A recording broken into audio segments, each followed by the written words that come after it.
All right, take 3. Anyway, we're making a video tonight, or at least trying to, on doing some, I don't really say old-fashioned because they did it with a wash tub in the yard and a fire under it. But anyway, some canning food preservation, and I don't think a lot of people know how to do it anymore. So I'm gonna let her take over and explain it. So today we're going to be canning snaps, and I've already have some in the bowl to get ready to go into the containers. But usually you pick them and strain them. You snap them, make sure you get all the little ends off. These need to be thrown in the trash or thrown in the scrap bucket if you have pigs. And what you need for it are 7 quart-sized mason jars with the lids and the rings.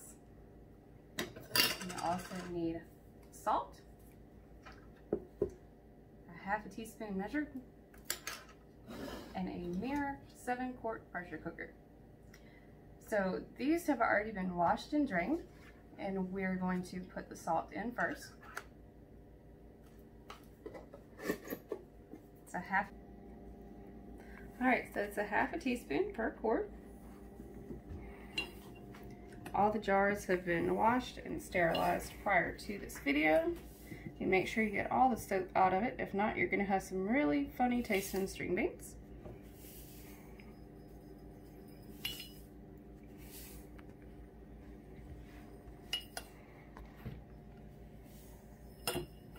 Sometimes you get a little bit too much. That's one for the salt lovers.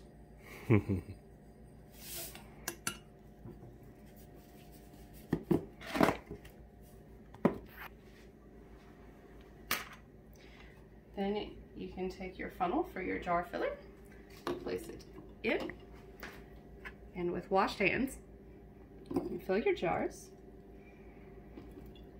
And these have already been canned prior to this video because it's not quite seasoned yet and we don't have the fresh products to put in it. But just for learning purposes, this is how we're going to make the video. So you take them and put them in the jar. Set this to the side. You make sure that your jar is not too full. It can't go over this rim right here. And you can shake it to get a little bit more room in there. And then you come to the sink.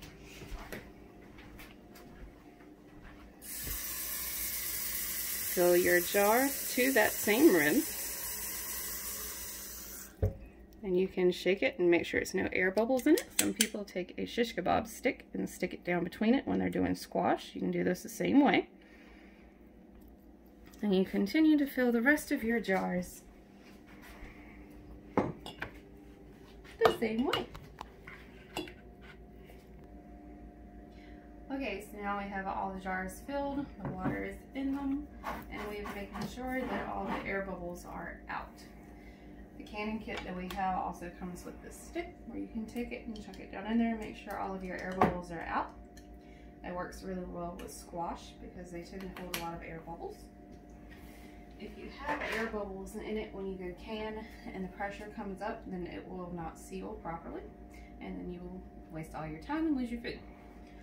So after you get your cans done, you have a towel with a wet rag on one side and dry on the other side. You need to wipe the rims of it to make sure you get all the debris off of it. And this is on every one of them.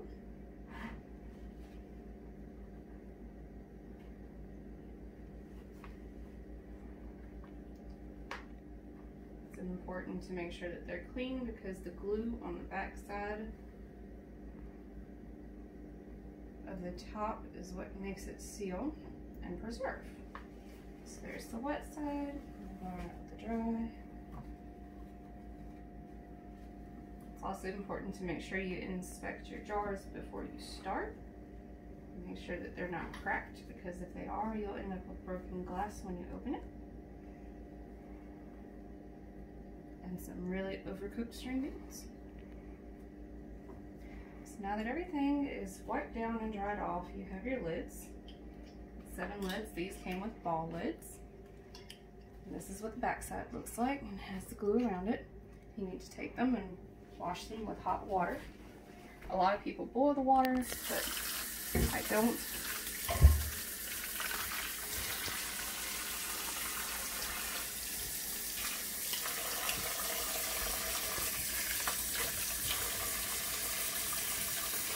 You need to try to keep them separate so the glue doesn't stick together on the lids.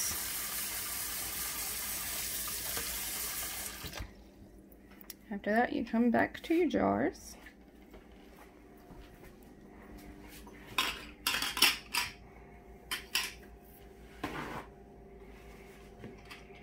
You need to dry it around the lid where the glue is to make sure there's no water withstanding there. The point for rinsing them is to get it hot and start activating the glue. Place them on top.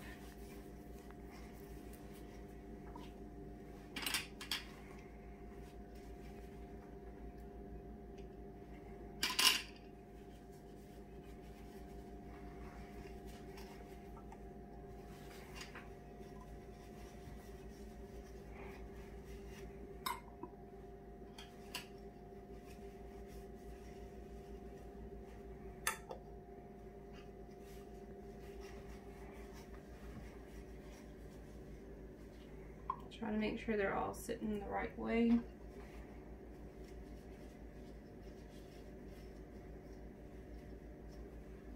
So that you get the best seal possible.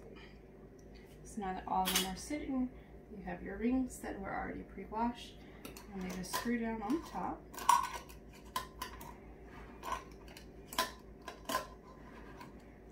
They are a little flimsy, so sometimes it's hesitant to start on there.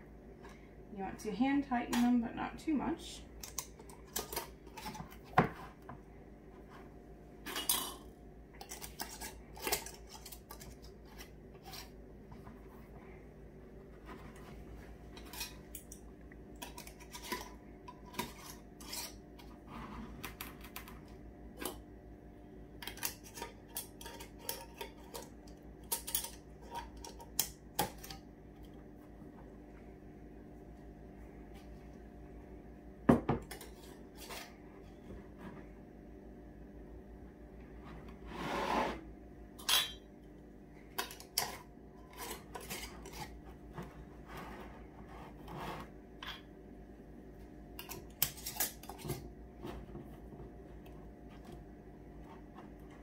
Just kind of snug them all up.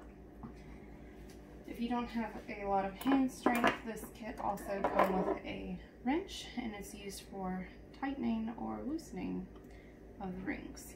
So now that they're all on and filled, and you can see with this one, I have no string beans close to the top, so it's not pushing on it. That way it will get a good seal.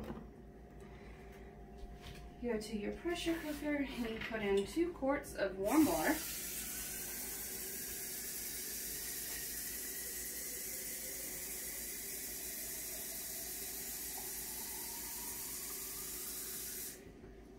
Our pressure cooker has the separator in the bottom of it so it doesn't get too hot on your jars.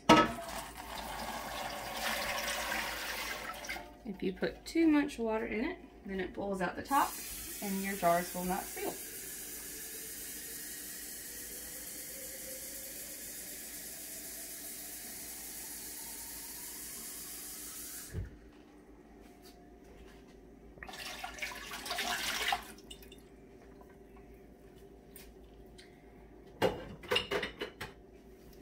After you fill up the water, it's important to notice that my canner comes with 3 different size pressure valves.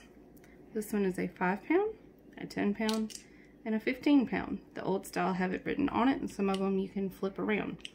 But these all come separately. I'm going to use the 10-pound for this one.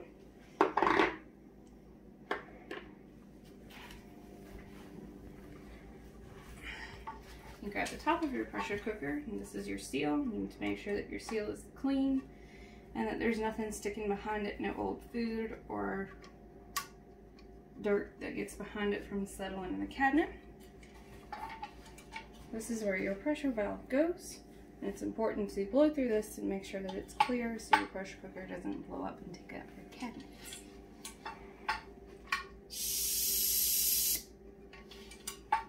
clear. And put the top on. It just sits down on there and it's a little loose for when it starts to jingle.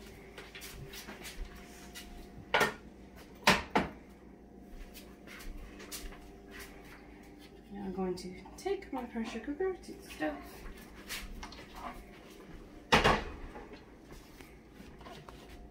It's important to have something around it, such as a pan, and sometimes carefully a cup towel on the other side to catch any excess water that may try to drip in the floor while it's trying to seal.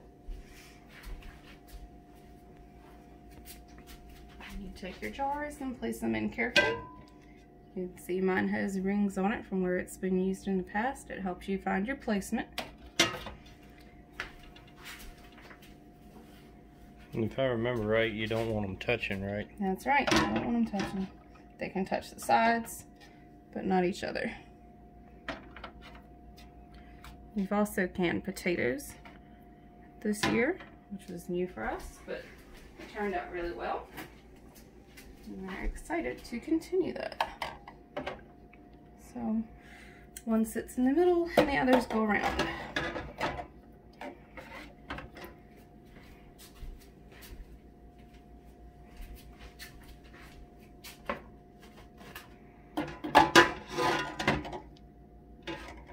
You can adjust them as needed.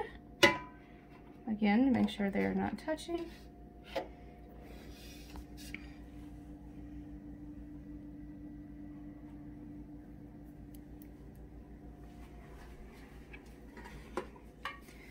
And you place your lid on.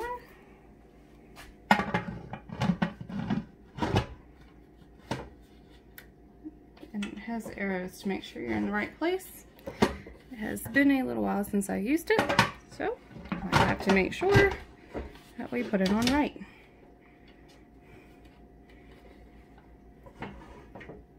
That looks tight and together. I'm going to turn the stove on. We have a gas stove. I burn everything with an electric stove. This is your valve that's going to pop up when your pressure is started, and then it will start to jingle, and this will sprout around and we'll have steaming coming out of it. And until then, we're going to pause this video. Yes.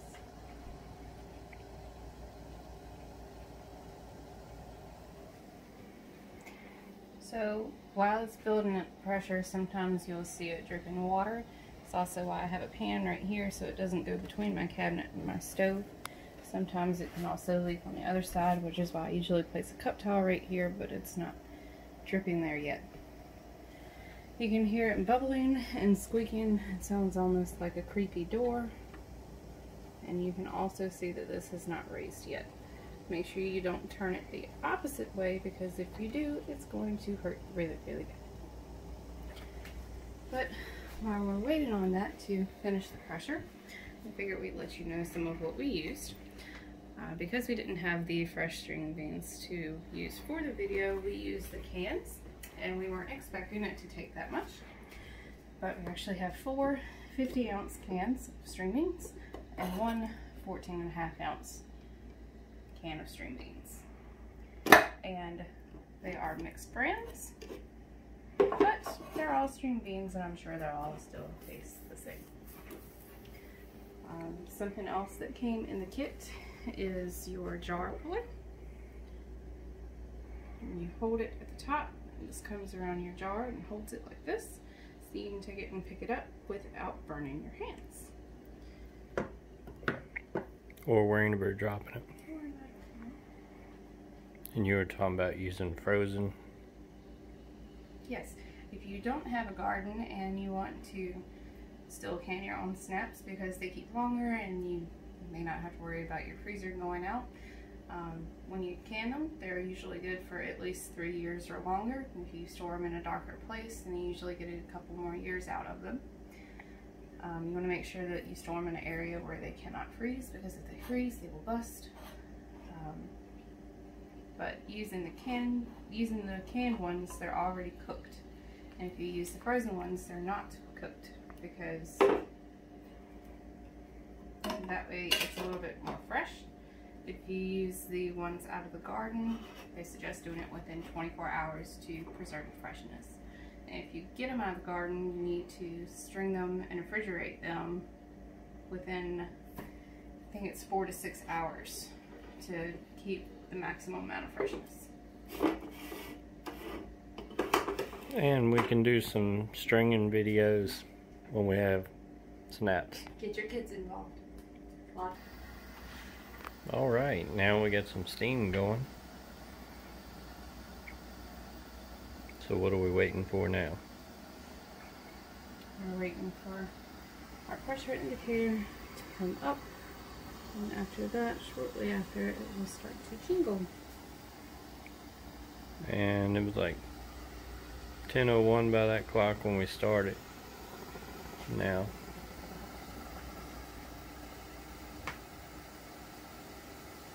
So it's been on for like 40 minutes. And by started, I mean when we started the pot going. Alright, and pretty much as soon as I paused it, this little thing popped up.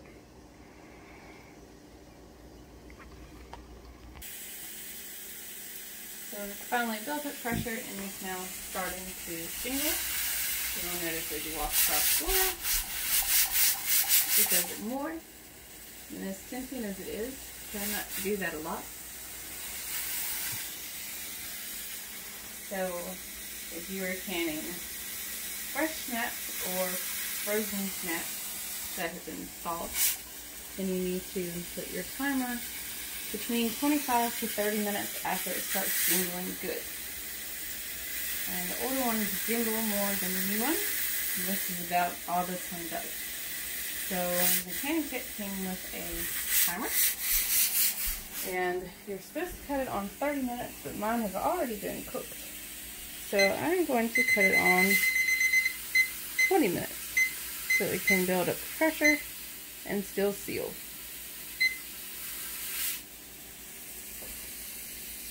I'm going to pause it until it starts jingling really well.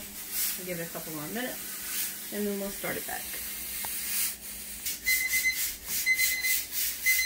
When my time is up, I just cut it off, clear it, and cut off the stove. So as it sits for a while, it usually takes about a half an hour or so. It stops jingling immediately, but the pressure valve right here will settle back down to where it was, and then it's safe to take your top off. And after you take the top off of it, you can take the jars out, but they're still going to be really, really hot. So most people take a towel and lay it on the counter and take them out one by one. Again, making sure that they don't touch, and be careful not to drop them. You leave the rings on them overnight, and they seal as they sit overnight.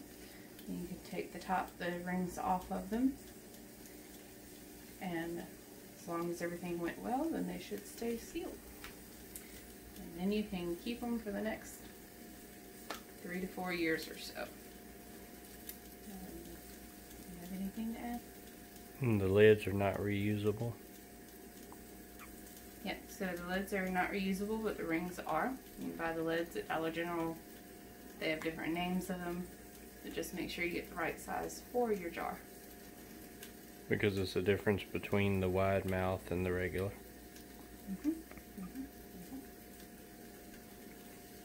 Alright, so I guess that's about it, ain't it? We're going to let all that cool and do all that stuff, but that'll be the end of this video.